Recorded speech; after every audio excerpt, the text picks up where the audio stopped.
All right. Oh, here comes Denise too. She's not on. Okay. Okay, all right. Good morning, everyone. Let's call this Forest Preserve Operations meeting to order at 9:07. Thank you very much. And let's join in the pledge. Mr. Van Dyne, would you lead us? Pledge allegiance to the flag of the United States of America, to the republic for which it stands, one nation, under God, indivisible, with liberty and justice for all. Thank you. Okay, could I get a roll call, please?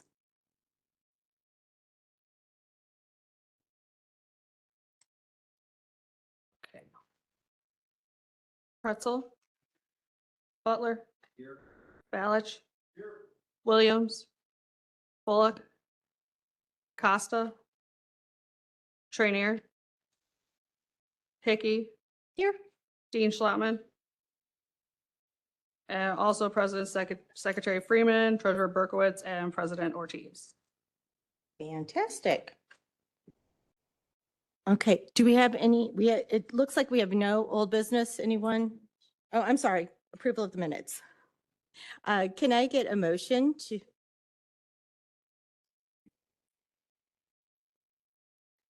I'm sorry, a motion to approve the minutes of September 4th, 2025? I think we've moved a lot, so I think we're good. I'm sorry, who's seconded? That was Sherry Williams. Thank you. Okay, roll call, please. Pretzel. Yes. Butler. Balich. Williams. Bullock. Costa. Trainier. Hickey. Yes. Dean Schlottman. Okay. 7. Yep, 7, motion carries. Okay. With 7 in the affirmative, the motion carries. There's no old business listed. We have anyone?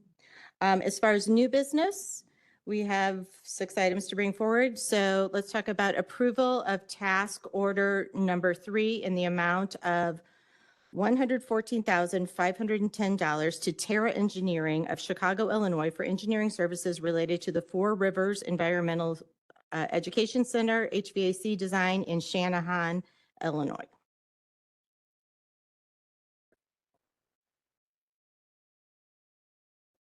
We need a roll call. Oh, I'm sorry, there's discussion. If we could, thank you.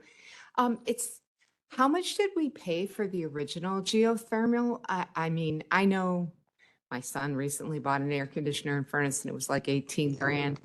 I'm just wondering what we paid originally. Did we enjoy any energy savings from having it? Just kind of curious. I mean, you're supposed to, geothermal is supposed to save quite a bit of money, but I've never asked what our annual operating cost is, you know? And I've heard pluses and minuses about geothermal in this part of the world. And I'm just wondering if that's really the route we want to go. And if that was discussed at all. Yeah, I don't know what we paid originally. I can try to find out for you. The geothermal system definitely is an energy savings. That's for sure. That's what they tell me, but I don't know anybody that had one except us. Yeah, I don't have hard numbers for you on it, but I could try to find out again what we paid originally. Yeah. At this point, it would be very difficult to go with a different route within that system, within that building. Mhm. So we're looking at, I mean, we've gotten about 20 years of service out of this one, which is, That's kind of what I expect. you'd out of like a to get furnace. more, but Yeah. yeah. At least that's what I used to expect out of a furnace or a refrigerator or a washer or dryer. Nowadays, maybe you're lucky if you get 10, but okay, thank you. Any other discussion? Oh, Mr. Butler? Yeah, you're talking at least 15 years before you start actually seeing the savings from one of those.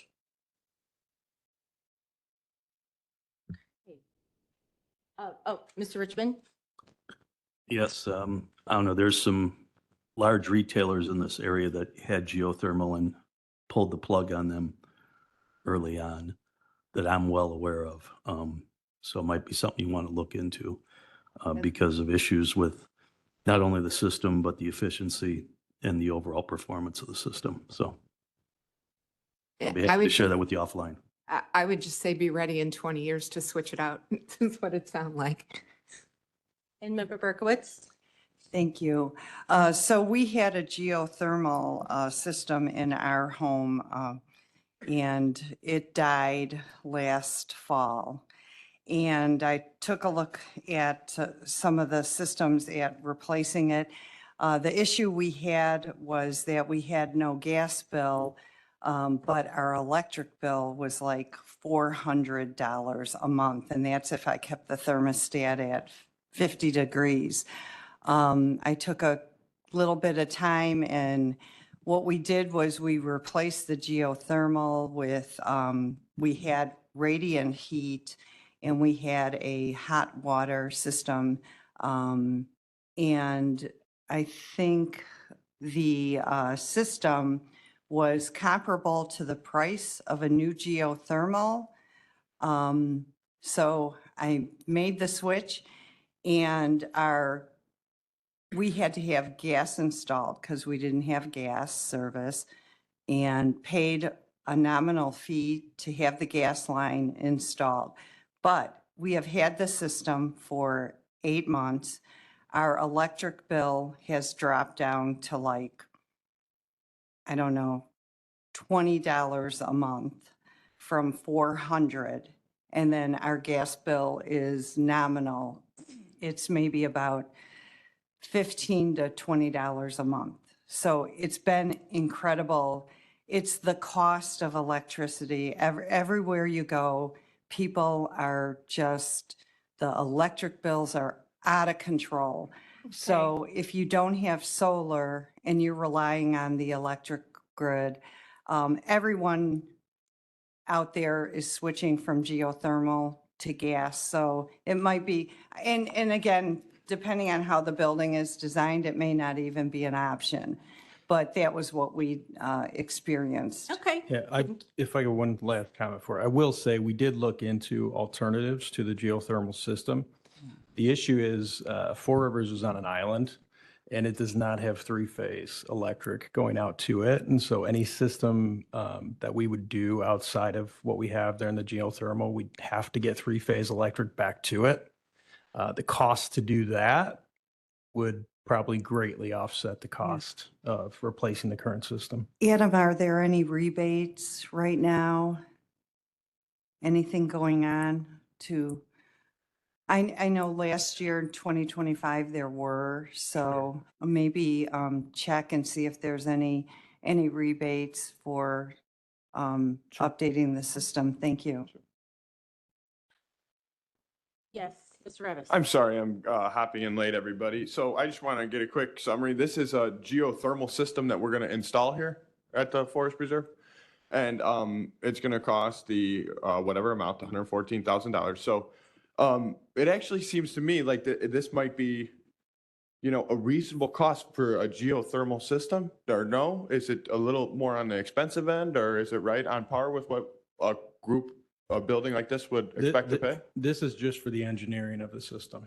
Oh, just for the engineering, so it's not even the install or anything? It's not, no. And that install is probably going to be a very large bill that goes along with it.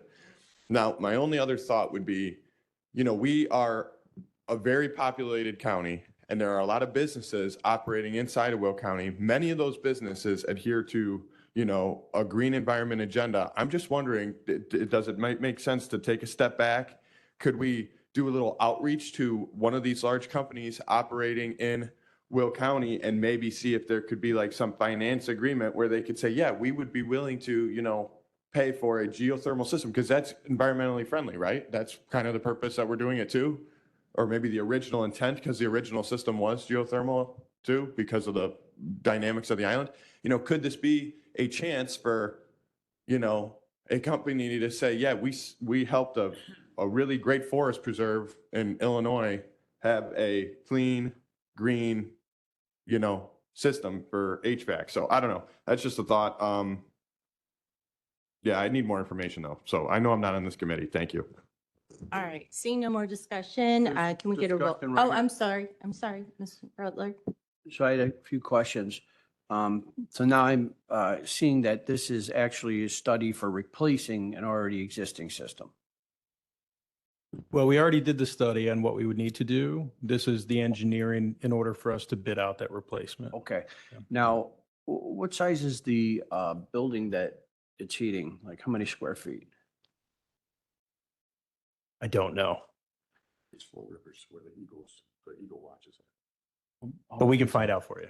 Yeah, I mean, that's big because, you know, if you're going to be paying, I mean, if it's 114 for engineering, I'm going to assume the system's going to be about in the 400,000. And if we're talking about a building not much bigger than this room, you know, that doesn't seem worth it. If we're talking about, you know, it's going to do a 7-story building, you know, maybe, but I mean,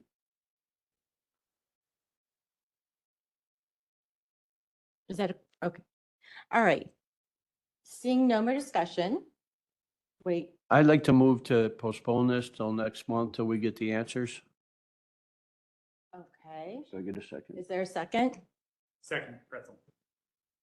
Okay. Any discussion? All right. Can I get a roll call, please? This is on the motion to postpone Till next month. till the next. And then until we have the answers that we're asked. I'm sorry, President Ortiz. This question is for staff. What would be the repercussions of postponing this?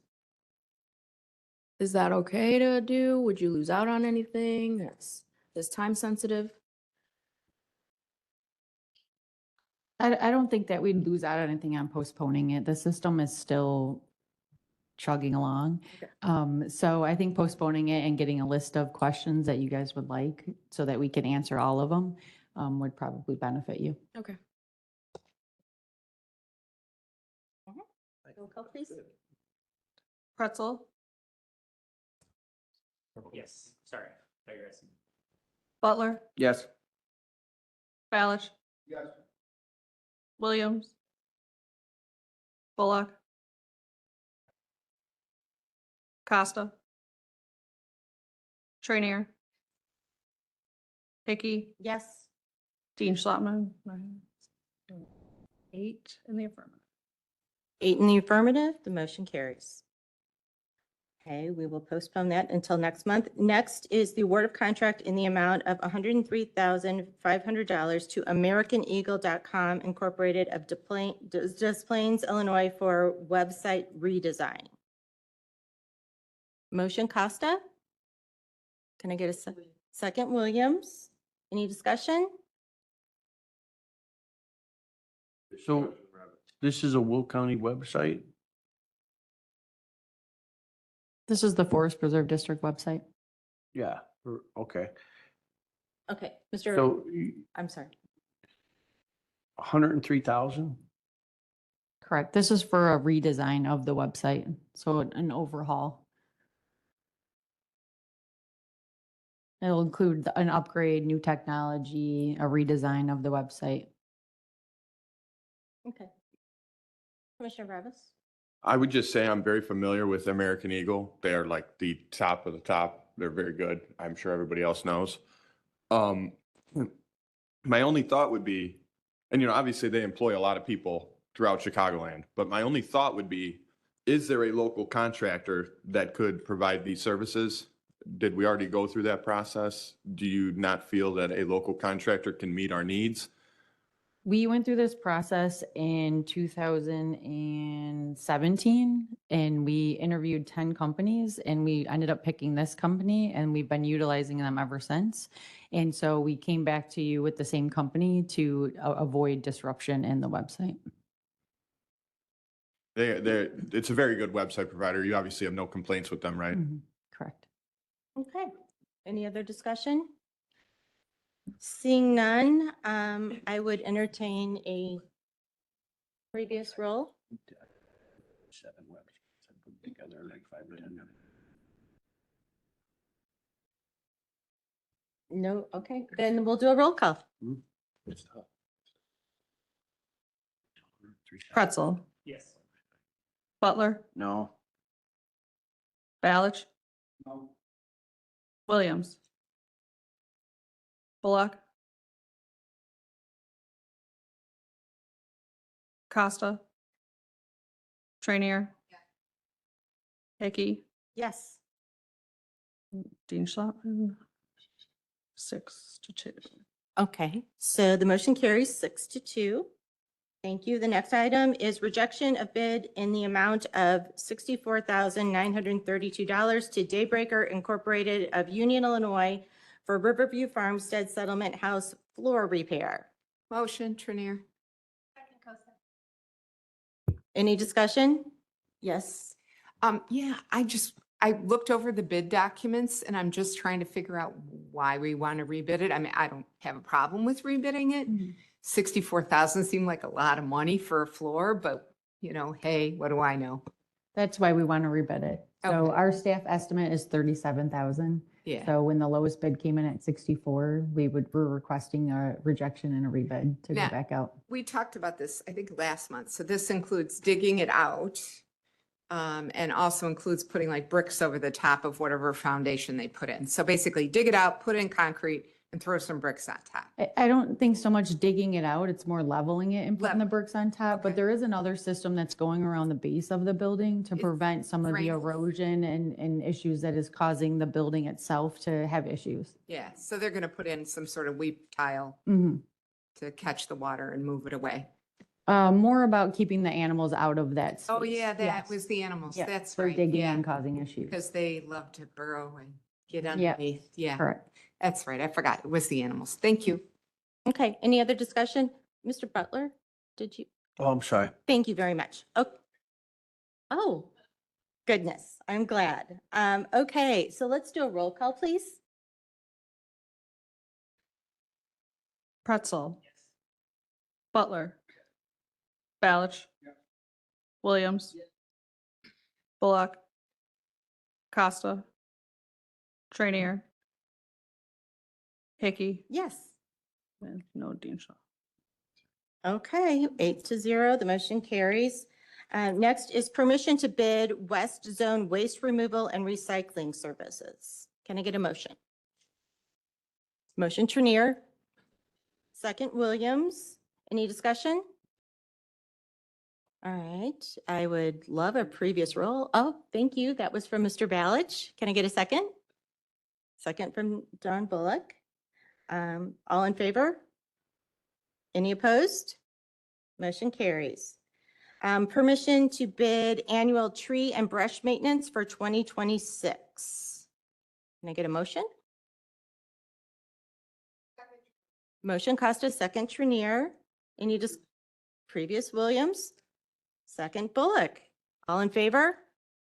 Any opposed? Motion carries.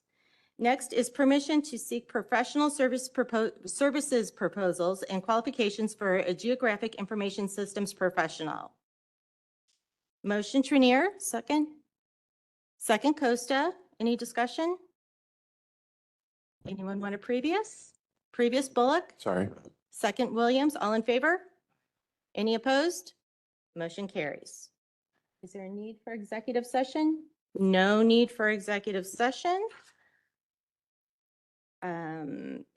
Any reports? Okay, so the 2026 events and exhibition schedule. That was attached to the agenda. Any information about that or anything needed to be added? If you want me to talk about it? Yeah, just real quick. So what you have attached. Sorry, I almost spilled my coffee. That would have been terrible. It's very full. So what you have attached is your 2026 events and expedition schedule. So the Forest Preserve Visitor Services Department has attached about 22 events and exhibitions designed to increase visitation to our visitor centers and forest preserves. These larger scale events and expeditions attract nearly 25,000 visitors annually. This year's schedule offers a variety of programs, including our very popular Eagle Watch at Four Rivers in Shanahan, Earth Day at Hidden Oaks, Pollinator Party at the Isle of Cache, and we're also going to have a pop-up native plant sale there again, hosted by the Nature Foundation of Will County, the Festival of Arts Through Nature at Plum Creek Nature Center. There's going to be several exhibits throughout the year, including the Federal Duck Stamp Art Display at Plum Creek Nature Center. A knotted costume will come to the Isle of Cache Museum in January, and we'll end the year for exhibits with Day and Night and Exploration of the Forest exhibition at Four Rivers in Shanahan again. And then we also have mini events that are on the schedule. Mini events are set to attract between 100 and 500 people. And some of the popular ones that we're going to see this year are Trout Season Celebration at Hidden Oaks, Maple Syrup Magic at Plum Creek, and our annual Woods Walk, which will have its 24th year next year. Sounds like a full schedule. Okay, comments from the oh, I'm sorry. Commissioner. I don't know if you schedule them that far out, but are you still going to be doing the food truck nights or? Yes. Yes, Just we are. not So they'll be scheduled free yet? in, the June, July, August. All right, thank you. Okay. Our next meeting date is Thursday, November 6th at 9 a.m. at the Will County Office Building. Any comments from the public? Comments from the public? Any comments from the public? None. Okay, comments from commissioners? Yes. I just want to know if Hidden Oaks is going to win the bicycle recycle contest. I saw a lot of bikes there when I dropped one off on Sunday. Unfortunately, Lydia just shook her head no. Oh, man. Well, I tried to do my part. You tried. Yeah, and I have to say, I went to Fall on the Farm, which was an incredible event. There were so many people there, so it was a great time. We ate a lot of barbecue and bought a "Don't Badger Me" t-shirt, which I will begin to wear continuously at our board meetings. So, any other comments? I would love to see a motion for adjournment then. Motion Pretzel. Second Costa, all in favor? We are adjourned. Thank you very much.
Van Dyne. Richmond. Oxley. Yes. Brooks. Yeah. Winfrey. Revis. Mitchell. Logan. Newquist. Here. Also present, Secretary Freeman, Treasurer Berkowitz, Vice President Ocala, and President Ortiz. Okay, thank you. Next up, we have the schedule of bills for $1,516,366.62. Can I get a motion? Motion Winfrey. Second Brooks. Roll call, please. Van Dyne. Yes. Richmond. Oxley. Brooks. Yeah. Winfrey. Revis. Mitchell. Logan. Newquist. Yes. That's 8. All right, motion approved. Approval of minutes. Can I get a motion to approve the minutes of September 4th? Mitchell? Second Van Dyne. Do we have a previous? Previous Winfrey? How about a second, guys? Second Brooks. All right. All in favor? Aye. Opposed? Motion carries. Old business. Approval to make the 2026 draft budget and 2026 draft appropriation ordinance available for public inspection. Motion Revis. Second Winfrey. Okay, Mr. Revis? I am looking at this. I just am wondering, where would I find intergovernmental agreements in here? What would that fall under?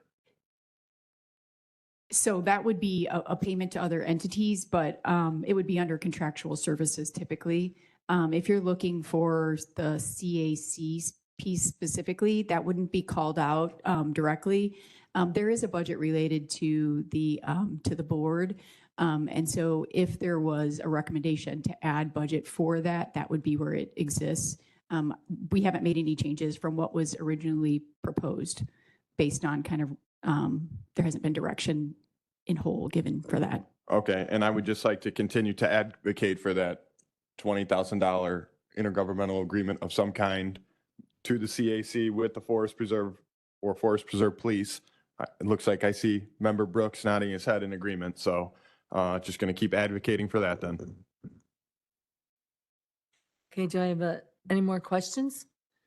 Do I have a previous role? Oh, Mr. Van Dyne, go ahead. I do have a question. This has been brought up before. I'm just wondering, was there a request from the CAC for a $20,000 donation? And if so, what do they plan on using the money for? Not a donation. Or if it's not a donation, then can you please explain that, this process or the ask? Go ahead, Mr. Okay, If you want to respond. just wanted to make sure. So we were in the CAC accreditation meeting and we were getting a list of all the different police departments in Will County that have a payment system in place with the CAC. I think the biggest one was out of Joliet. They gave us the number of 10,000, but they pay more than 10,000. So when I had heard this, I said, oh, the Forest Preserve has a police department and we should be prepared, like similar police departments are, with an agreement in place with the CAC in case an event of some nature happens at the Forest Preserve and we need the CAC. So knowing what our budget looks like and all that, I think a $20,000 ask was appropriate. Actually, I wanted only 10,000, but Member Brooks said, no, we should probably ask for 20. So, that's where we got that number from. And, I think we're sticking to it. So thank you. Go ahead, Tracy. Thank you. So in reference to the CAC, so in regards to the other police departments, the ones that you're referencing are probably under home rule. And here at the Forest Preserve, we follow the Downstate Forest Preserve Act. So we can't make direct donations to 501c3s. And in turn, CAC being a 501c3 doesn't have the ability, and maybe Mr. Copeman can talk about it further, doesn't have the ability to do intergovernmental agreements because they are a 501c3. What she said is correct. I can't add much. So I believe at this time we're in a rock and a hard place. We can't donate and they can't have contracts, and we can only contract and they can only accept donations. And just for clarity, you had confirmed this with the CAC folks too? We confirmed based on their bylaws and their 5013 status. That's interesting because I know that they, are getting money obviously through the county. As I understood it, they were an arm of the state's attorney's office.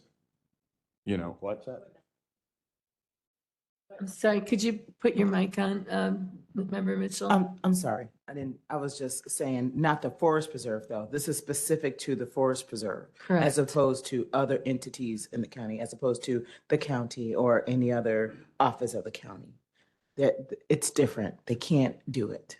Correct. It's not that we don't see value in the CAC and that we haven't used them in the past. The Downstate Forest Preserve Act limits us from doing what the other police departments are doing. Got it. Okay, so maybe this is something we can incorporate into our legislative agenda that, we can work on, because I think that's an appropriate change. I think lawmakers at the state level would be, I'm not speaking for them, but I'm just saying, I think that there would be appetite for that change, especially when we lay out how we're going to do it. I mean, I think this is a very appropriate expense or something to pursue. If we have to go the long form route of changing state law, we have a lobbyist, and I think that they could probably work on that for us. So just a thought. I see other people have questions, but I have a quick question. So what mechanism in the law do other police departments use to donate or to compensate them for their services, if you will? Brian, they're home rule, but Brian can take it. Right. A lot of the municipalities are home rule, and the police department's a part of the municipality. It's not a separate entity. You do have some, like, you're familiar with fire protection districts, right? That's separate from your municipalities, but a lot of your municipalities that are home rule, they can do what they want, generally speaking, with their money. The Forest Preserve District is a creature of the state statute. And when you look at the Downstate Forest Preserve District Act, we can only do what it says we're allowed to do. So there are only certain taxes we can do. There are only certain things we can do with property. It specifically delineates what we can do. It does not allow us to make donations. We can enter into intergovernmental agreements. We can enter into contracts with other entities. But then the problem is, not sure if we can do that with a 501c3 entity. And that's the hang up here. If you can get legislation to do it, that would be great. All right, thank you. Mr. Brooks and then Mr. Van Dyne again. Thank you. I just want to follow up a question originally asked. Many of you all know about the Children Advocacy Center, and it exists primarily on donations, grants, etc. Minnow Cook coming up next Saturday, 11th. I hope everybody be there. And that's not a commercial for them. But they depend on this. And I think Brian and you all did a very good job, Tracy, of explaining. But I think there really has to be some buy-in on our part, because not only for the preserve, please participate, but whatever it takes, Brian, and you did a very good explanation. Legislator, I understand that. I'm sitting next to the chair of that committee right now, and she haven't heard from me yet. But I think there ought to be something added, and I do agree 100%, because if they only exist by donation, and many, Mark, you brought it up some time ago, many activities take place for the preserve districts. And so I think there ought to be some buy-in, whatever legally we can do. I'm gonna make sure the issue don't go away. Thank you so much. Mr. Van Dyne. Thank you. Thank you, Tracy, for that explanation. It seems like at this point, we do not have that opportunity. One question would be, maybe we could reach out to the Nature Foundation, if that's something that they would be able to have an IGA with the CAC to try to solve this issue. Number two, my point, if that's something that this Board of Commissioners wants, we could probably put it on the legislative agenda and get some buy-in from the committee and maybe bring it to full board. That would be another opportunity. Thank you. Ms. Berkowitz and then Member Mitchell. Thank you, Chair Newquist. So I know this is a reoccurring conversation. So I would like to have the information about how frequently these incidents have happened at our forest preserve. Perhaps the staff could be provided with that data. I wasn't aware that. Thankfully, I believed it was a rare occurrence versus being a frequent occurrence. And the concern I have, I totally agree the CAC is important. But I believe the county funds the CAC is very, provides financial support. And that's where my concern lies. The taxpayer does provide funding for the CAC through any government that funds it. The county, these police departments.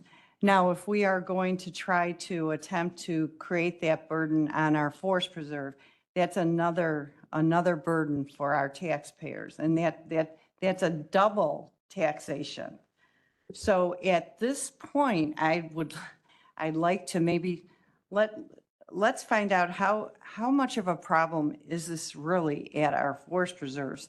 And I'd like to just provide that continued support to our forest preserve officers so that they have the equipment they need, the resources, the number of officers they have.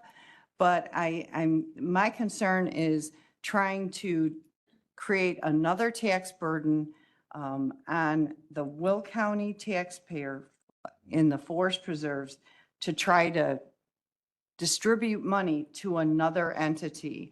I just don't know that this is a relevant conversation, so perhaps we can take it offline and talk about it independently before it continues to be brought forward every month. Thank you. Go ahead. In reference to how often we've used it, the last time we've utilized the CAC was in 2016. We utilized it twice. I don't want to understate the importance of the CAC for us and other police departments, but that's when we utilized it. All right, well, guys, Member Berkowitz is right. This really isn't part of this topic, but go ahead, let's finish up. Member Mitchell, then Member Van Dyne, then Member Revis.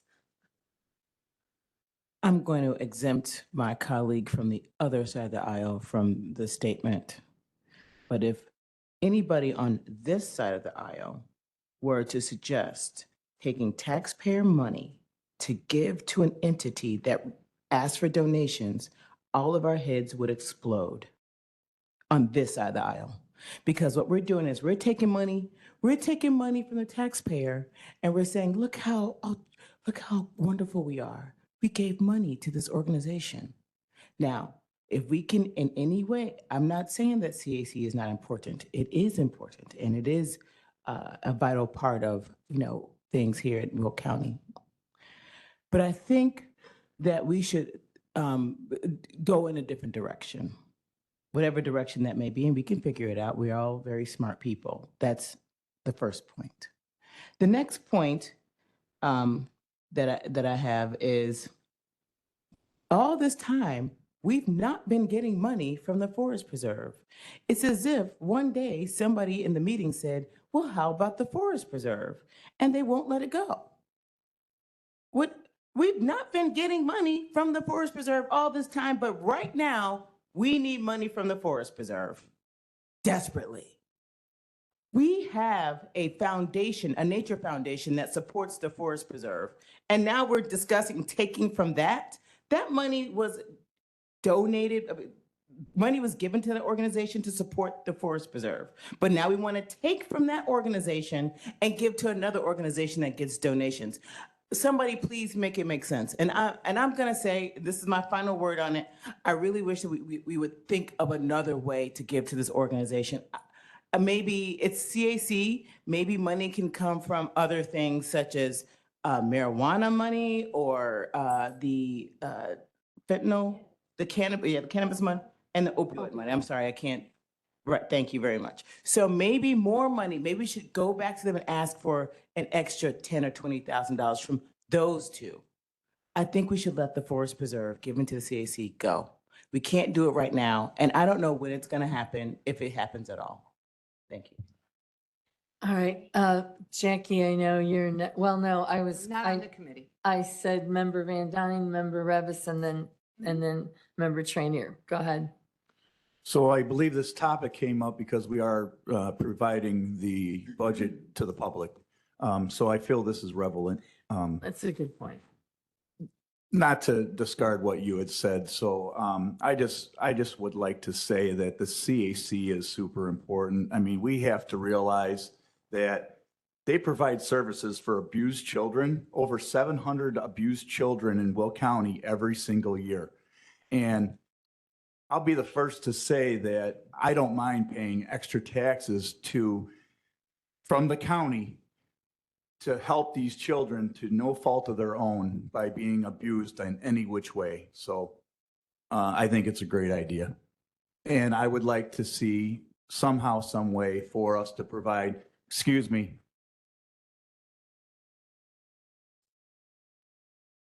There was some Mr. Van chatter. Dyne I'm has sorry, the there floor. was chatter and I was lose my train of You thought. have the floor. Seems to happen. So basically, I would like to find a way to help the CAC. Thank you. Thank you. Member Revis and then member Trainier, if you still want to speak, and then hopefully we can wrap this up, you guys. Thank you, Chairwoman. So I just keep hearing the D word, donation, donation. Again, I want to separate this conversation from a donation. We're looking for an agreement for services or potential services that the CAC would provide to the Forest Preserve in the event of an incident. Just to confirm the need of this a little bit, it's kind of like a fire extinguisher. There's not always fires happening in public buildings, but every public building has fire extinguishers available. We have at the Forest Preserve a place where a lot of kids come, families come, and it's supposed to be a place, that we keep safe and, people get to enjoy and kids get to enjoy and connect with nature. How many field trips do we have at the Forest Preserve every year? Dozens? Hundreds? Hundreds.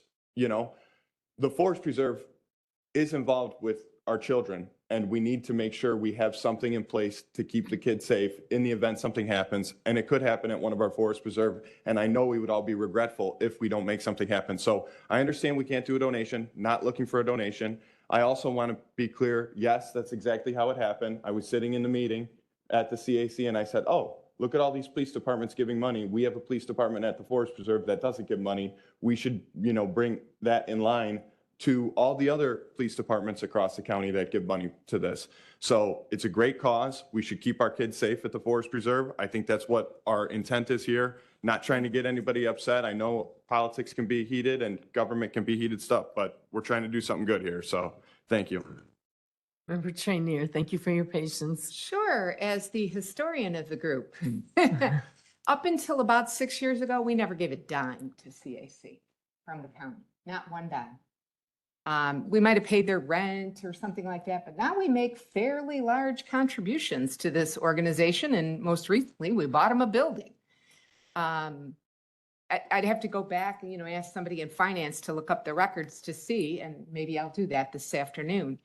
And it's a great organization, love what they do, but I think the attorney has been very clear. They are a 501c3. We are a non-home rule unit of government, and that's kind of the end of the discussion, at least from the Forest Preserve. Thank you. Member Ogalla, and then that's it. Oh, wait, I want to make. Oh, I'm sorry, I didn't see that. Okay, member Ogalla, then member Ortiz. You guys remember the motion is just to put the budget, the draft budget on file for public review. That's all we're voting on right now. Member Ogalla, did you want to go ahead? So I just wanted to say that I believe the county has for a long time given money to the CAC through our tax base. More recently, once the county voted to put a tax on cannabis, we give money to them from the cannabis fund. So that's how we give them money now. We don't give it from our regular fund, but from the cannabis fund. I think that for me, and I think the CAC does a great job, and I give kudos to Mark and Herb, who sit on their board, for trying to, get support for that. But we haven't used their services since 2016. I don't know, maybe we look into how could we, if we use them again, pay for that. But we also use, does the Forest Preserve pay taxes to the fire district?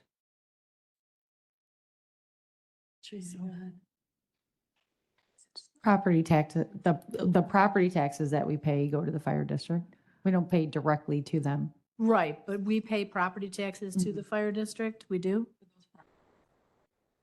Okay, for the few, right, not the Forest Preserve District as a whole. We're tax exempt on most of our properties. The only taxes that we pay are on our farm lease properties or drainage districts. Okay, that's what I assumed. But yet we might use services from the fire department. So if we go down the path of looking where we get services from, being a tax exempt body, then we risk having other people come to us and saying, well, the fire department comes out and puts fires out 3 times a year, so we should pay for those services as well. I think then it becomes a slippery slope. Nothing against the suggestion from Mark and Herb and their support for the board that they sit on. I understand that. But I think the Forest Preserve's mission is the Forest Preserve's mission, and we should just stick to that mission. If we bleed out of that mission, we go further. The county has much more opportunity to provide different types of funding. It's a different entity than the Forest Preserve. So I would not be in support of it. I don't think we should go down that slippery slope. So that's what I wanted to add. Thank you. President Ortiz. Thank you so much.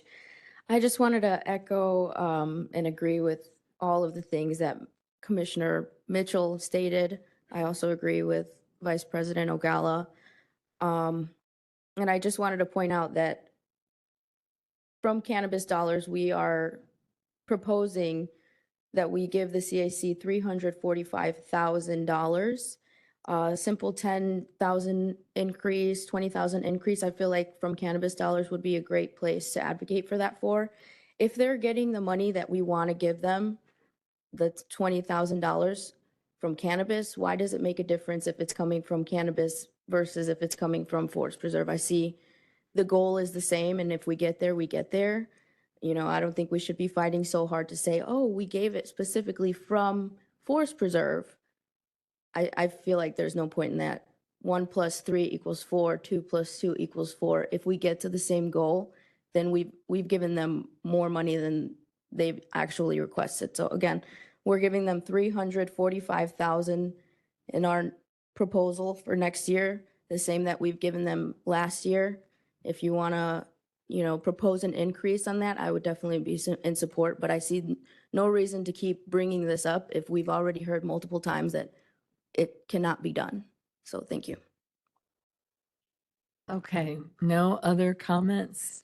All right, so we have a motion and a second to put this on file for public view. Do we need a roll call, or can I get a previous roll?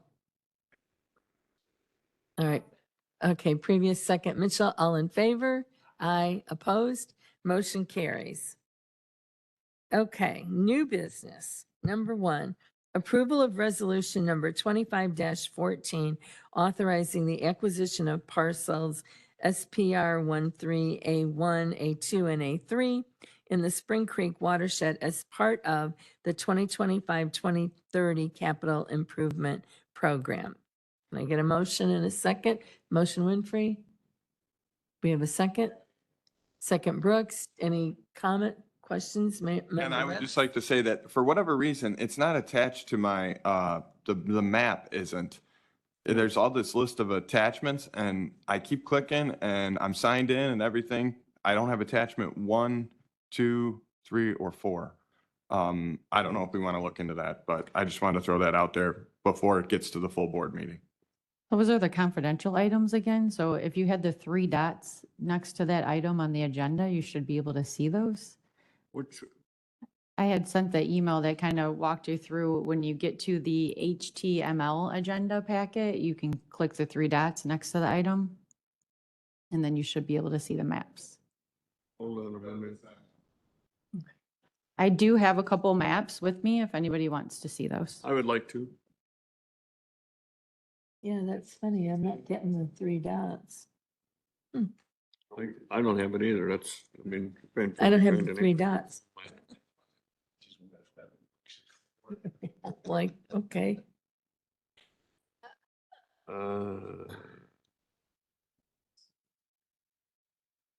We can take a minute if you guys want to look briefly at the map. Is this where to push to get it?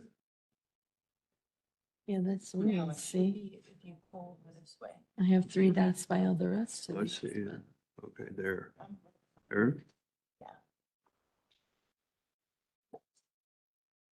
Mhm. On the far, well, no, that didn't come up. She's saying all the way over, Mark, on the screen, there's 3 dots, but it doesn't do anything here. Yeah. Bruce Road, Cedar Road.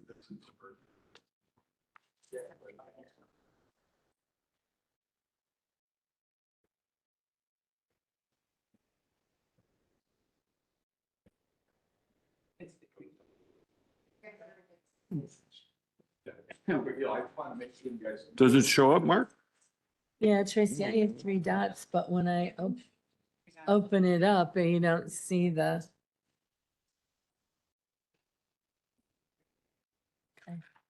40 grand an acre for farmland, Frankie, Cedar Road, Bruce and Cedar.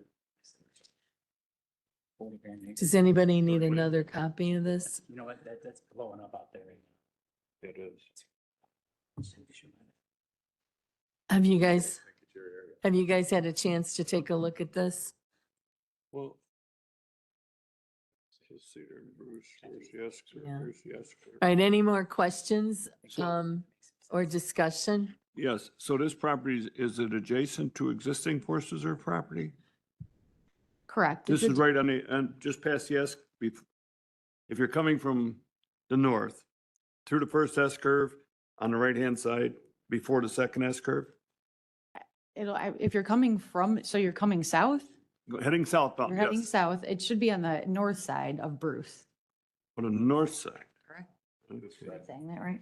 Correct. It's right around the curve on Cedar and Bruce.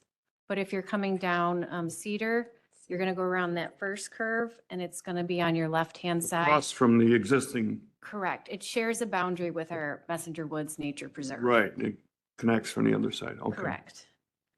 Any other questions or comments? How many, and this is how many acres? 106. 106. Okay, we have a motion and a second. Do we want a roll call or can I get a previous roll? Previous roll. All right, previous roll, second Brooks, all in favor? Aye, opposed? Motion carries. Thank you. Number 2, approval of resolution number 25-15, authorizing staff to initiate negotiations on 2 land preservation opportunities as part of the 2025-2030 capital improvement program. Motion Winfrey. Second Van Dyne. Questions, discussion? All right, can I get a previous Brooks? Can I get a second? Second Mitchell, all in favor? Aye, opposed? Motion carries.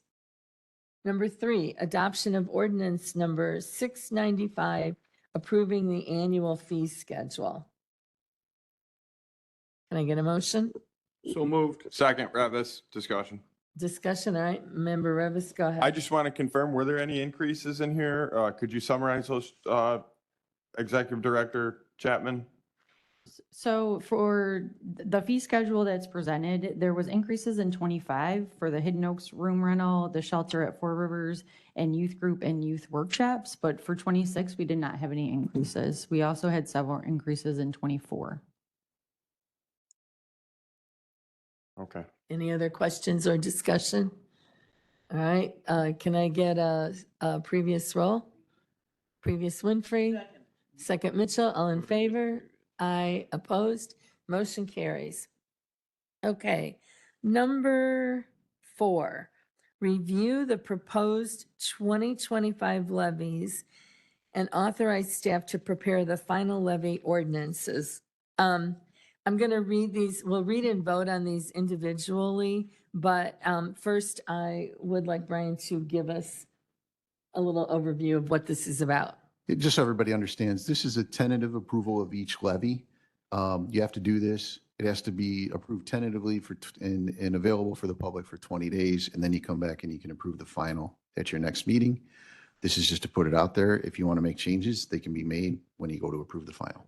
So just clarifying that. This is the tentative approval. Thank you. Okay, A, approval of ordinance number approval of ordinance number 680, audit levy 2025. Motion Van Dyne, second Winfrey. Do you guys want to vote on it or do we want a previous? All right, Member Ogala, did you have a question? I have a statement, yes. So the levies being presented today are based upon a 2.7% increase with new construction, am I correct? The CPI is actually 2.9.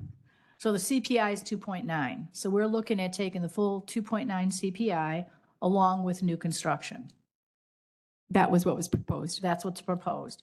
I know when I had a conversation last week, I think we should look at different opportunities of what would our budget look like if we only took 2% of the CPI. We didn't have that. We didn't have any of that. So everyone here, when you're voting yes for this, you're voting it, putting out to the public a 2.7% levy, which although we can change that, you're still putting this out to the public at 2.9. Sorry, I keep saying 2.7. So we're not looking at that at the full county, which thankfully, and I'd like to see some changes there too, because this is a pretty high amount for me to take. And I'm not going to be in support of a 2.9 levy increase along with CPI. I think that some government entity needs to start living within their means. Just because CPI goes up 2.9% or 3.4% or 1.7 doesn't mean we should increase ours in the same manner. So I just wanted to put that out there. Thank you.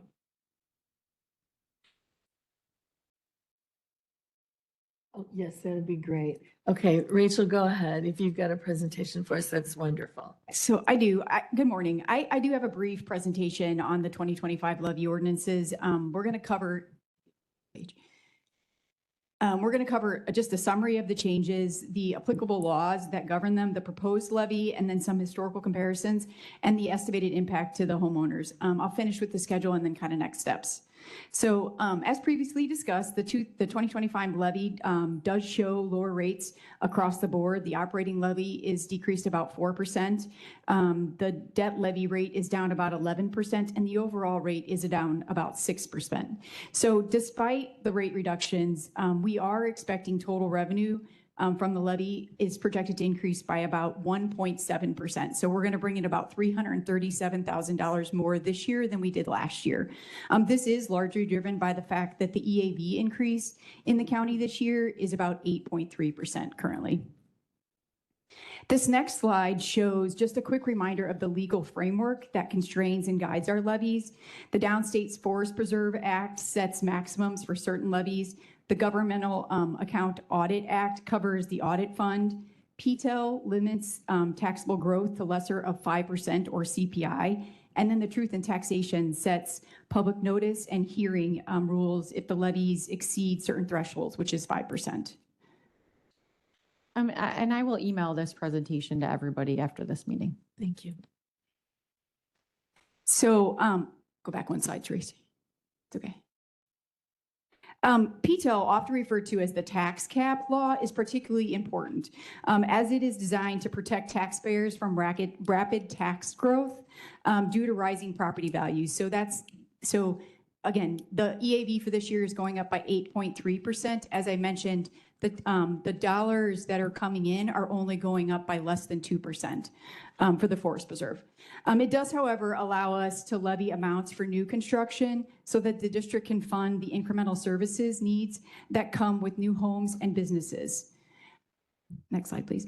The CPI is the inflation benchmark used under the PTEL, so that's what we discuss a lot. And for 2025, the levy, the state provided the CPI factor was 2.9%, as we mentioned, meaning that prices are about 2.9% higher year over year.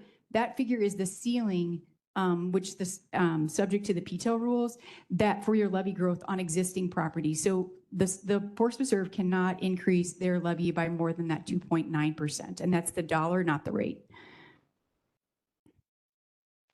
In the draft budget, next slide, please, Trace. That's okay.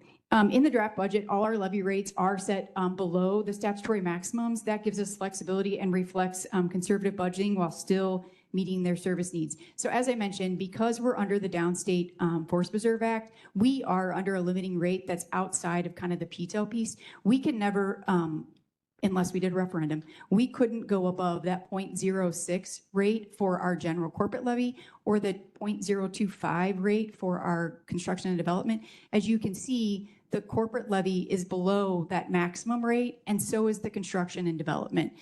Both of those rates are below what their maximum, which would be the maximum that we could be levying as part of our allowable kind of downstate statutory requirements. This next slide is just to help provide a little bit of context. It summarizes some key historical changes from 2007. The key takeaway being that acreage and EAV have grown substantially and fee revenues have risen appropriately, while the tax rate and the total levy are lower than they were in 2007. That combination indicates we're serving more land and capturing more non-tax revenue with a materially lower tax burden per dollar of EAV than in the past. As you can see, I mean, acreage is up by 30%, EAV is up by 60%, and our levy dollars, the dollars that we're bringing in, not the rate, the dollars that we're bringing in are $2 million less than they were in 2007. And then, as we discussed last time, the impact on the homeowner that the Forest Reserve has done over the last couple of years, to show kind of that impact, we did pick the $350,000 home value to show that. The Forest Reserve was a little over $126 in 2003, a little over $95 in 2004, and we're projecting to be lower than $90 in 2005. That's a projected savings of roughly $6.10 for the average homeowner compared to last year, illustrating how our rate and levy decisions translate into real small dollar savings for our taxpayer. So with all of that said, some key dates to note is that this month, as we mentioned, we're presenting the tentative, you just approved the tentative budget to be placed on file. These levies will also be presented for file and review. This is not a final approval of the ordinance, but it is making them available for public inspection. In November at the Finance Committee, we will have another opportunity to review and recommend approval of the final budget ordinance along with the final levy ordinances. Those will then move to the board on November 13th, and the board will then be asked on November 13th to adopt the 2026 budget and the 2025 levy ordinances so that we can place them on file with the county clerk by the last Tuesday in December, which is December 26th. I am happy to answer any additional questions or walk through any more slides in detail if you have any questions. I just want to summarize because I find this very confusing, the terminology. So basically what you're saying is that we're actually lowering the amount of property taxes that we are assessing to our residents, but the total overall levy, which includes, fees that we take in, property taxes, all of our revenue sources, cannot exceed 2.9% of what it was the previous year. It doesn't mean that we're increasing property taxes by 2.9%. Correct. Actually, so the 2.9% comes in when you're figuring out the formula of what the maximum amount is that you can levy based on last year's total dollars that you brought in. So last year you brought in about $18 million and some change. You take that and multiply it times the 1.29%, and that tells you the maximum amount that you can bring in. And I think that number is like $18.7 million for your corporate levies, actually for your aggregate levy, which is everything but your debt service. So while we are bringing in more dollars than last year, the rate is going down. And in total, we're only bringing in 2%, so less than 2.9% of an increase than what we were last year. So 2% less. 1.7% is the amount of extra dollars we're bringing in from property taxes this year than we did in 2006. Okay, Member Trainier, you had your light on, and then Member Rebus. I just wanted to say thank you, Rachel, for that great presentation. I continue to talk to my residents and explain to them that the Forest Preserve is the only one lowering their tax levy. And they get very excited, but then they realize that's probably the smallest part of their tax bill. They asked me yesterday, well, what can you do about the library in the village? And I said, not a doggone thing. And then they said, well, you know, those aren't really so bad. It's the school district. And I said, not a doggone thing. But thank you very much. And, you know, I saw the numbers up there. We're spending $2 million less than we did when I first got on the board. I think that's a wonderful thing. Thank you very much. Member Rebus? I don't want to make it seem like I am talking out of both sides of my mouth, because I know I can be one of the stronger critics of the Forest Preserve staff, but I want to say thank you, because it does feel like some of the things that I have been talking about in my role as a commissioner are getting heard and adopted when you guys go and put these things together. So I wanted to say thank you. Genuinely, I appreciate that. However, the other side of the coin is, you know, this is the time of year we're all going to talk to our residents. There's a lot of people, obviously, we know why we have to talk to our residents right now. We're trying to get back on the ballot. I'm talking to a lot of people. And when we get into the discussion about the Forest Preserve, there is there's a systemic item in our constituents where they don't even realize the Forest Preserve's a thing. They don't use the Forest Preserve. They don't understand why they have to spend all this money for something that they don't use. So just to try and like kind of encapsulate, you know, our role, we should really be trying to drop the reliance on property taxes. And again, it seems like you guys are making strides to that, but we as a board should make policy decisions in the long form with the long term in mind to get away from these property taxes, you know, fees, getting creative with bringing people into the Forest Preserve that give them their money by choice, not by us taking it from them in higher property taxes. But again, I appreciate what you guys are doing. I'm just in a tough spot because I'm talking to people and I just hear a lot of complaints about how much government spends, and you know that's going to make it difficult to support this. But I will do the tentative approval for today, just so it's available with the 20-day timeline. Does that sound appropriate from my team, our team? I'm not sure. So anyway, okay, thank you. All right, any more questions or comments? We'll do a roll. Oh, Mayor. Jim was on first. I'm sorry. Oh, I'm sorry, Jim. I didn't see that. Member Richmond? That's all right. Thank you very much. So let's wind the clock back 12 months ago when we sat back and we said that we would see property taxes be reduced for homeowners. We've kept that promise, which is a good thing. Now, to Mark's point, and I know he doesn't mind me pointing him out, we have to look at belt tightening, no matter what government entity it is. And I think what we need to do is maybe look within our own organizations and say, how can we optimize? How can we streamline? And kind of take a, you know, I mean, it came out of Springfield that they're looking at, you know, looking for 4% out of every department.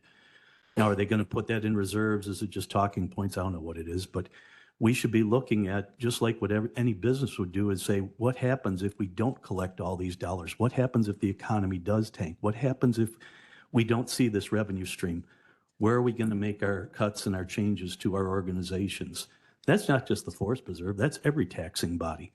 So I hope that as an organization, we're looking at where can we make cuts that aren't going to impact our the Forest Preserve's activities. But at the same token, too, we just got done moving forward our, what do you call it, our fees schedule on that with no additional new fees. When I read through that, there were some fees that have been stagnant since 2012 in that. Now, I don't know if there's room in there, if they're that significant or insignificant to where we could actually increase some revenue, but that might be a way for us to actually increase some revenue without actually hitting the taxpayer that's paying that property tax bill. So I think we need to look at our organization as a whole. Mark, you bring up some great points. And I think the Forest Preserve does a great job. But now how are we going to move forward in future years? So just some food for thought on, I agree with Mark. We'll move this forward so the public has a chance to look at it. But at the same token, too, we need to reflect on how can we maybe make it only 1% instead of 2.9 or 1.5% or something like that. So that's all. Thanks. Member O'Gallagher, then Member Berkowitz. Yeah, thank you, Vice President, remember that. Okay, so here's the thing. Is it true or false that our levy is increasing or not increasing this year? The levy is going up from last year by 1.7%, 337,000. Right, so when statements are made saying we're not increasing our levy, we are increasing our levy. So I just want to clarify that because that statement was made on this floor. We are increasing our levy. So that's that point. 337,000 is an increase. Not significant, but it is an increase. What would our levy increase if we looked at a 2% increase or a 1.5, as Mr. Richmond just said? So I looked at it in 0.5% reduction. So for every 0.5%, it goes down by $100,000. So you'd have to decrease it. So in order to remove all dollar increases to the levy, you'd have to reduce it by 1.5%. So you'd have to take it from the 2.9 down to 1.4. But we don't know what new construction is yet, do we? What's that calculated here as? We don't have the final number for new construction, but it is around 350 million. Well, that's what the estimate is based on. Right, I know we don't know the final number at this time, understand that. And then I just want to state further the fact that just because EAV increases 8.3%, all that does is increase your house value, your property value. That provides more money to taxing bodies, which then causes your property tax to go up. And I realize the forest reserves is lower, but when they're looking at what the EAV is and what taxing bodies can bring in, they're looking at a higher number all the time. I just spoke with a young lady in the hallway. She just purchased a home. She's a single mom. She's got a baby. And she just bought this house, and she was coming to the tax assessor to talk about it because her taxes went up $1,000, not forest reserve. And it was because she didn't realize she purchased the home from an older person. They had a senior exemption on it. So she's not a senior, she's a young woman. So her property tax is going up $1,000. She wasn't expecting that. Being a new homeowner, you don't understand all those things.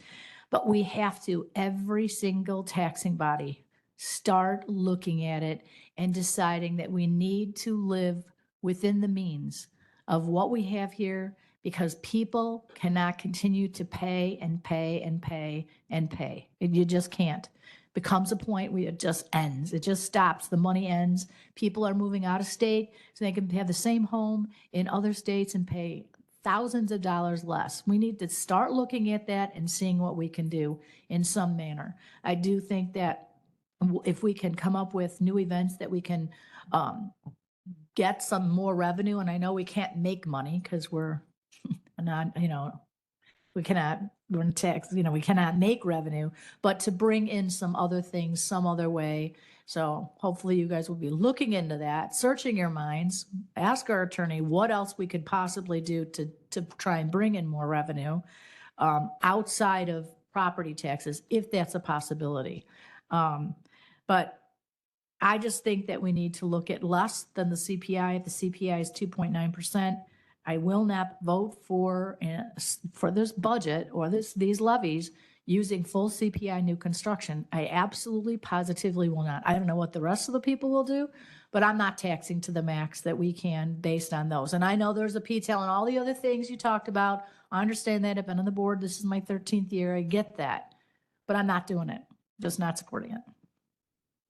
Can I just make a couple? So the EAV, so I think we talk a lot about new construction. So the reason why new construction is kind of off to the side is because it gets taxed differently. Land is taxed at a different rate than whatever. So the other piece that could add to the EAV is as that new construction stops being new construction or as new businesses come in, those also can add to the EAV. So it's not just home appreciation. It can be new construction from prior years or additional businesses from prior years that will increase that EAV. So from a residential perspective, if you've been in your home, the way that the EAV is increasing is if your home appreciates, but there are other ways that the EAV does get impacted, and it's not just from appreciation. Thank you. Member Berkowitz and then Member President Ortiz, I'm sorry. Thank you, Chair Newquist.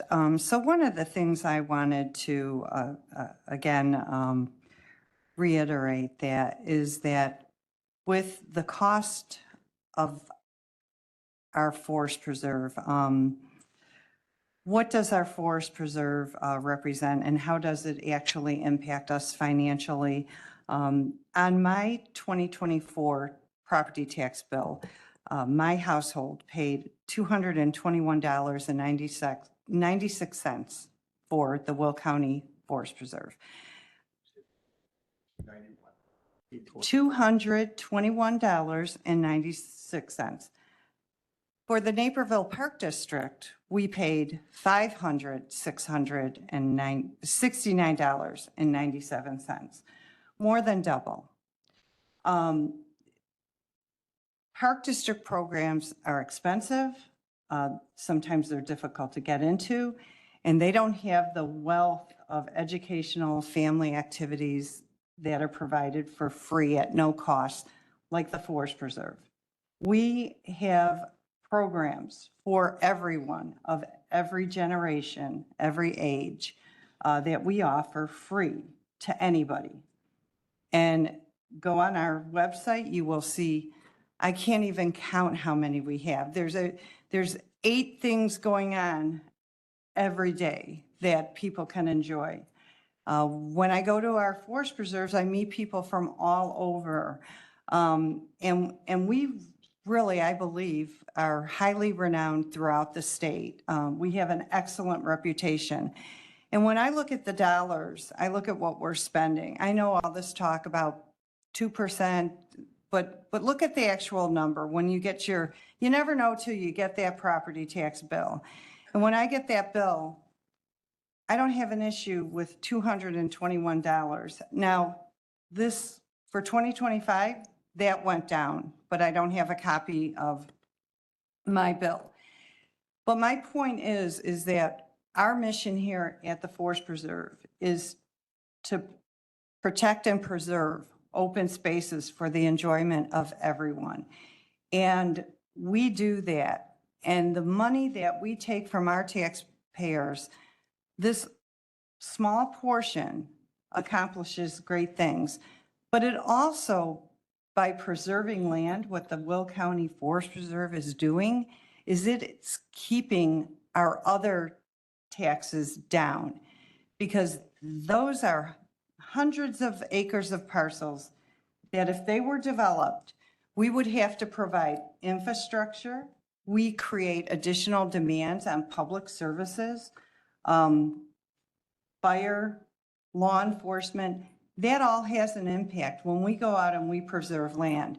And when you go to the other districts that are very highly developed, like Bolingbrook, Naperville, Aurora, they want more open space. They're tired of the impact of development and subdivisions popping up. So the perspective I have when we're talking about our budget, I'm looking at the other impact we have as well. How do we impact the cost from other public bodies? Well, we help decrease that cost. I think this is money well spent. My constituents overall, they love the Forest Preserve. And it doesn't matter what generation you are, they have the ability to enjoy it if they choose to do so. So I understand that you've done a lot of evaluation here with this, and I think you've been pretty frugal. I appreciate that. I admire that, and I really do support. I really do support this moving forward. Thank you. President Ortiz. Thank you, Chair Newquist. Rachel, thank you for bearing with us today. I just have a yes or no question. Is it true that even though we are increasing the levy, property owners will see a decrease on their tax bill? So that's actually not a yes or no question, but I mean, so the rate is going down. The rate for this year is going down. And so that, it depends on if your house is appreciating more than the average or if it is appreciating at all. So there's a lot of factors that go into If your house stays the same, so like the value of my house, $350,000, if it stays the same, I would pay less in taxes because the rate is going down. If your house goes up by more than the average, then the chances that reduction in rate might offset that is possible.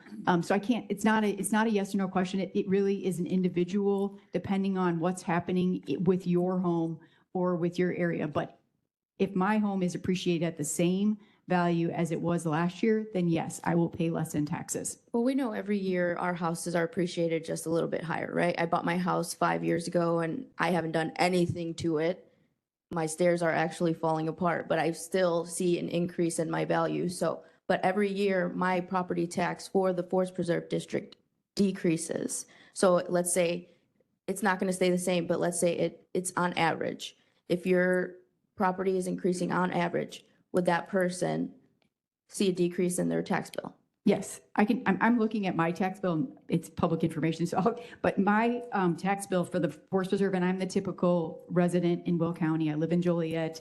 I'm part of those school districts, but I paid $115 in 2024 for taxes, and in 2025 for the Forest Preserve, I paid $98. So I am literally the average homeowner, and even though my house may have went up or not went up, I am paying less this year than I did last year, and I project to pay less in 2026 also. Correct, and I would agree with you. I live in a much more modest home than Ms. Berkowitz does, and in 2024, I paid $79 for the Forest Preserve.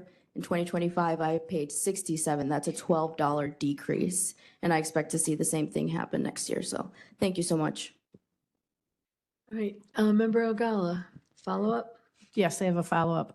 I want everyone to look at this, this presentation up here, 2007 today. And remember the fact that we put out a huge bond issuance for purchases of land, and we've paid those bonds off.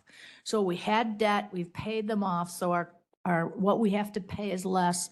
So that means that what we need to collect is less. So we will see this decrease, but a big part of the decrease is we've paid off a lot of bonds. We did take out some new bonds, but it wasn't I forget what the amount was for 2007. I wasn't on the board at that time, but the reason we're seeing some of these decreases is because we have paid off those huge bonds that we had to make payments to. So it isn't as simple as just looking at numbers and looking at math. And I really think that every taxing body should be responsible to lower and not tax at the full CPI. And obviously, we're pulling in new construction, so we don't know what that number is. Could be 350 million, whatever that percentage works out for us to use as well. I don't know. We won't know till I think October, the real number. So that's the true thing. We are paid off those bonds and we've gone down. So it isn't just the simple looking at the numbers. The reasoning why is we've paid off some of our debt. Member Revis, did you have a comment or a question?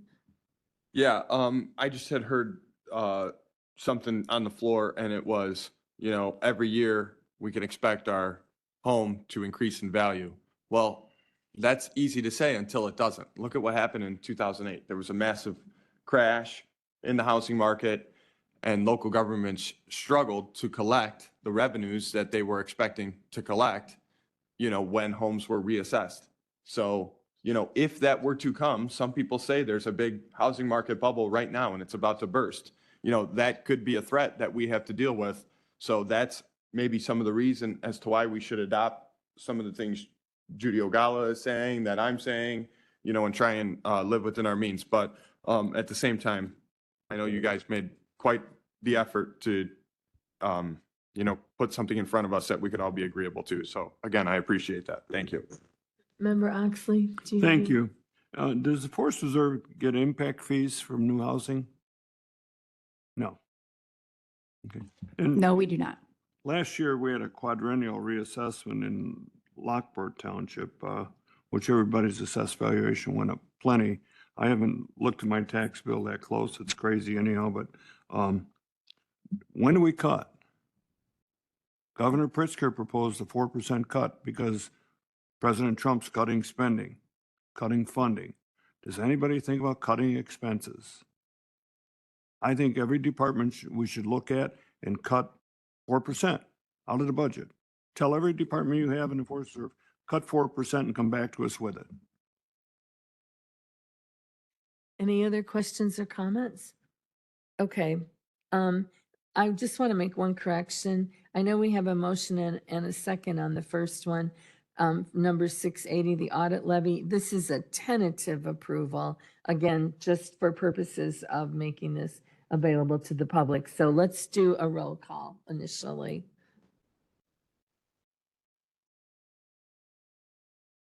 Van Dyne. Yes. Richmond.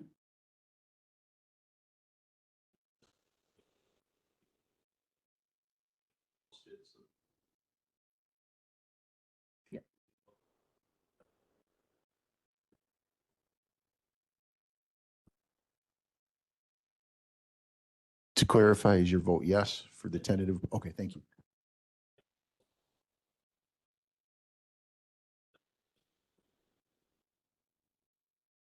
Correct. Oxley. Brooks. Yeah. Winfrey. Revis. Mitchell. Logan. Newquist. Yes. Yes. Motion passes. Okay, what I can do is we can do the rest of these individually, or I can read them all and then we can vote on them collectively. Does anybody have an objection to doing that? Okay, great. So I'll read B through F and then we'll vote. B, tentative approval of ordinance number 681, liability insurance levy 25. C, tentative approval of ordinance number 682, IMRF levy 2025. D, tentative approval of ordinance number 683, FICA levy 2025. E, tentative approval of ordinance number 684, general corporate levy 2025. And F, tentative approval of ordinance number 685, construction and development levy 2025. Can I get a motion in a second? Motion, Winfrey, second, Van Dyne. Do we want to do a previous roll? Previous roll, Mitchell, second. Second, Brooks. All in favor? Aye. Opposed? Motions carry. All right. Thank you, everyone.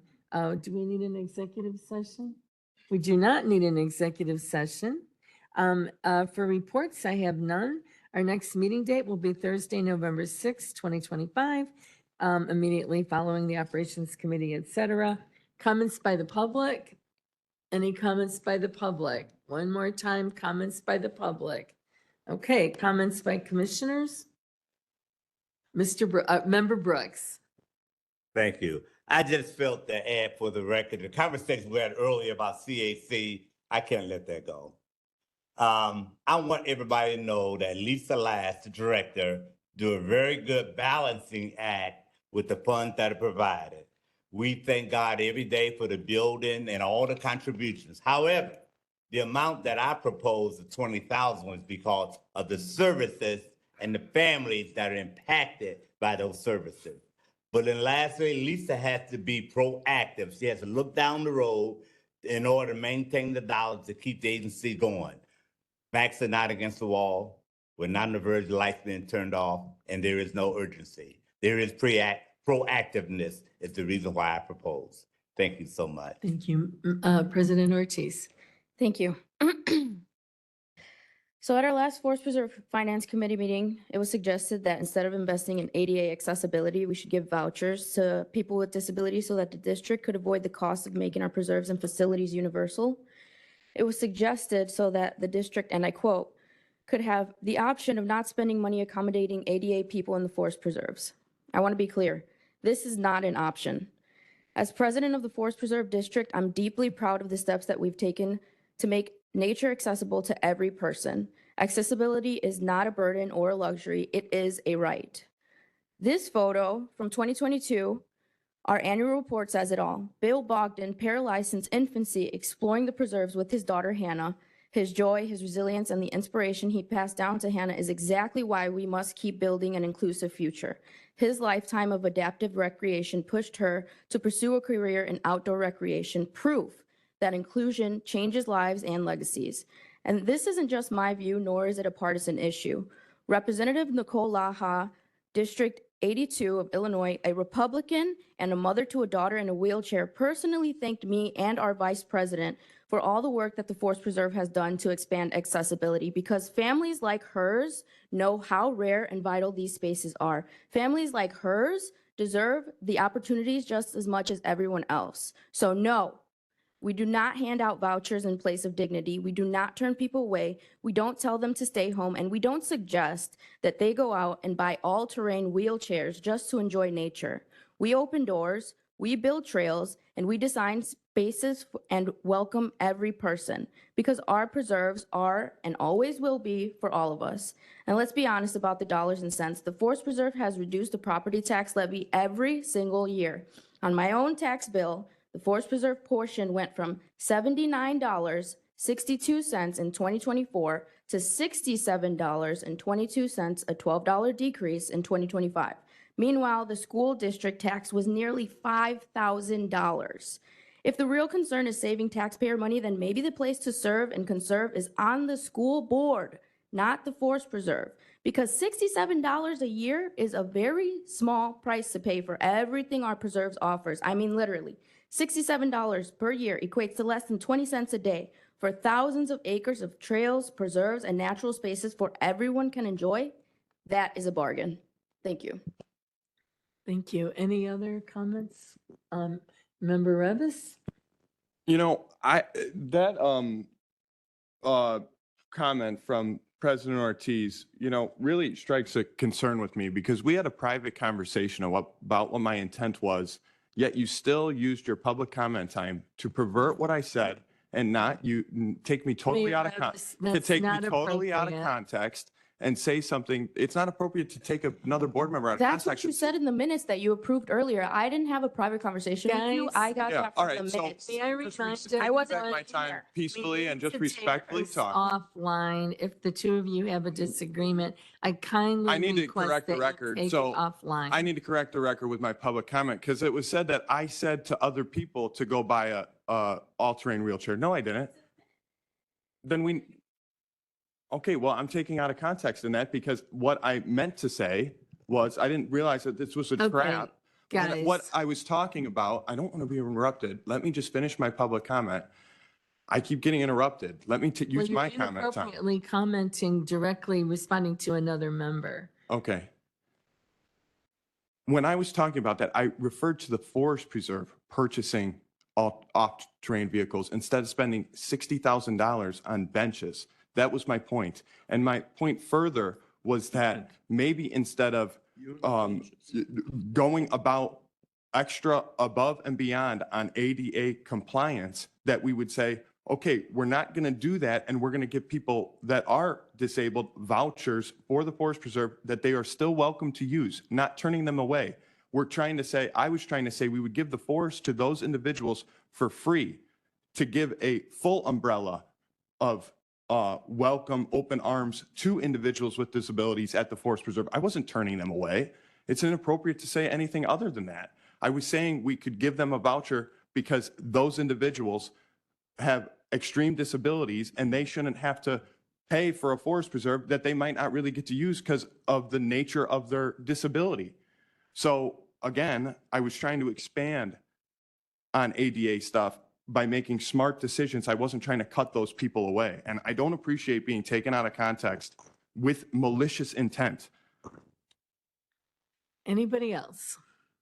Member Oxley. I couldn't agree better with Ms. Ortiz. ADA is ADA. There's no deviation from ADA standards. You got to follow them and comply. You can't give them vouchers because you're not complying. You'll be in more trouble with that. We have to comply. We have to comply. That's it. All right. Anybody else? If not, I will entertain a motion to adjourn. All right. Brooks, second. Winfrey, all in favor? Aye. Opposed? We are adjourned. Thank you all.